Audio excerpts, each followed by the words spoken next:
Inicialmente, o nosso cordial boa tarde, recepcionando-os e acolhendo a todos que aqui chegam, na verdade, desejando que se sintam bem ao escutar a nossa prece, a nossa reflexão, que é tangida hoje pelo livro Caminho, Verdade e Vida, a psicografia de Francisco Cândido Xavier, pelo Espírito de Emmanuel, que vai fazer referência ao Evangelho de Marcos 6,56, cujo o capítulo é Poderes Ocultos, capítulo 70. E inicialmente nós leremos e faremos a reflexão posteriormente. Da leitura extraímos o seguinte: e onde quer que ele entrava, fosse nas cidades, nas aldeias ou nos campos, depunha os enfermos nas praças e lhe rogavam que os deixasse tocar, ao menos a orla do seu vestido, e todos que nele tocavam saravam. Esse recorte é Marcos reportando-se a Jesus. Aqui é anunciado que todos que iam para esses locais previamente determinados para a propagação do Evangelho, das verdades espirituais do Mestre Jesus, e que ali chegavam com alguma enfermidade, portadores de deficiências, dificuldades, dores, portanto, rogavam, faziam as suas preces, suas rogativas, pedindo que pudessem tocar a borda da sua túnica, que isso já seria um motivo de cura. Exatamente assim que acontecia. Mas Emmanuel vai fazer uma leitura desse trecho, colocando justamente os ideais que permeiam aqueles que desejam promover as curas mediante a aquisição de tais poderes, que são chamados poderes ocultos, mas que nada mais são do que essas habilidades, potências da alma, né? E o próprio espírito pode elaborar em si mediante a sua evolução espiritual, na prática das virtudes elencadas pelo Mestre Jesus, que estabelece uma conexão direta entre os planos da vida, o plano superior e o plano terreno, trazendo essas energias através da vibração, do poder de cura, mas que são habilidades, aquisições do espírito, e que qualquer um de nós, encarnados e desencarnados, somos capazes de adquirir. Mas quando o Emmanuel faz o comentário, ele faz uma comparação entre aqueles que desejam tais poderes com uma premeditada finalidade, que seria justamente colocar-se num plano mais evidente, portanto, ganhar notoriedade, e aqueles outros que necessariamente estão envolvidos, imbuídos pela presença do Cristo em si e que desejam tão somente promover a cura dos necessitados, quer seja pelo consolo, pelo esclarecimento e mesmo pela cura das suas enfermidades, das suas dores. Mas vamos ao texto.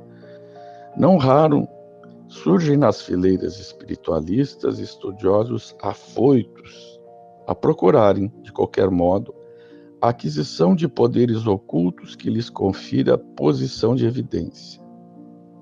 Comumente, em tais circunstâncias, enchem-se das afirmativas de grande alcance. O anseio de melhorar-se, o desejo de equilíbrio, a intenção de manter a paz, constituem belos propósitos. No entanto, é recomendável que o aprendiz não se entregue a preocupações de notoriedade, devendo palmilhar o terreno dessas cogitações com a cautela possível. Ainda aqui, o Mestre Divino oferece a melhor exemplificação.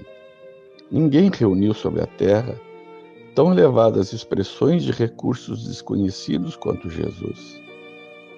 Aos doentes bastava tocar-lhe as vestiduras para se curarem de enfermidades dolorosas. Suas mãos devolviam movimento aos paralíticos, a visão aos cegos. Entretanto, No dia do Calvário, vemos o Mestre ferido e ultrajado, sem recorrer aos poderes que lhe constituíam apanágio divino, em benefício da própria situação. Havendo cumprido a lei sublime de amor, no serviço do Pai, entregou-se à sua vontade em se tratando dos interesses de si mesmo. A lição do Senhor é bastante significativa. É compreensível que o discípulo estude e se enriqueça de energias espirituais, recordando-se, porém, de que antes do nosso permanece o bem dos outros, e que esse bem, distribuído no caminho da vida, é a voz que falará por nós, a Deus e aos homens, hoje e amanhã. Então, trata-se aqui de aquisições que se realizam por nós, mas que nunca se prestam a servir para a finalidade do enaltecimento próprio, do orgulho, das vaidades do homem. Pois esse é um progresso que ele é proporcional ao bem que dedicamos ao outro e que conquistamos com a ajuda de Deus e todos aqueles que permeiam a jornada terrena conosco, na troca de experiência, nos ajudando a nos tornarmos melhores, seja lá espiritualmente ou profissionalmente. Jesus, que é o nosso modelo referencial, nunca usou desses poderes para si próprio. Há duas passagens que nós destacamos para a finalidade do comentário da tarde de hoje, que ele foi tentado. Uma delas, quando ele passou no deserto, fazendo o seu jejum por 40 dias. E ali a espiritualidade inferior o tentou.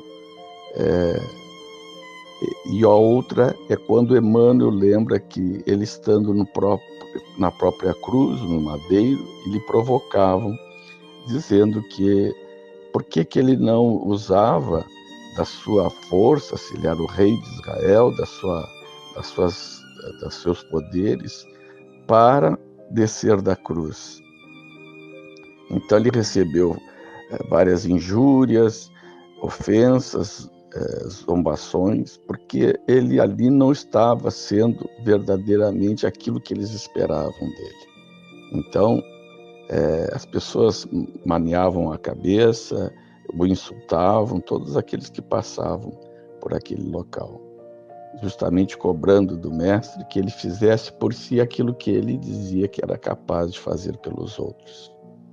Olha, em certa maneira, essa trajetória evolutiva, diferente do Cristo, que era um espírito já bastante evoluído, nós devemos usar essas aquisições para o nosso proveito, sim, mas nunca esquecendo que somos frutos de uma relação com nossos semelhantes, seja encarnados e desencarnados. Daí, quando nos sentirmos já habilitados, suficientemente poderosos para ajudar alguém, nos lembremos que nesse instante há de imperar a solidariedade, para que possamos nos unir e para que possamos desejar nesse sentido o progresso nosso, mas de todos de forma geral. Então a regra é usar os princípios do cristianismo como elementos das nossas relações uns com os outros.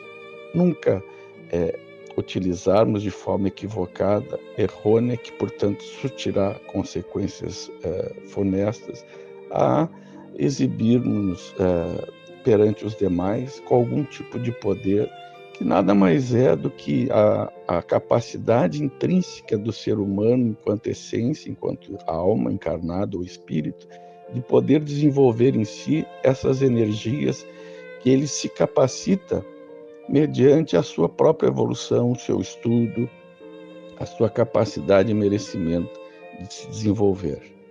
Então, nesses processos de cura, o mestre usava em benefício dos seus discípulos, daqueles que lhe escutavam, merecedores desse bem, de curarem as suas dores, as suas enfermidades, quer seja pela palavra, pela vibração, pela sua energia que emanava. Tanto que Marcos fala que apenas o desejo de tocar as suas vestimentas, já ali, no toque, eles se saravam.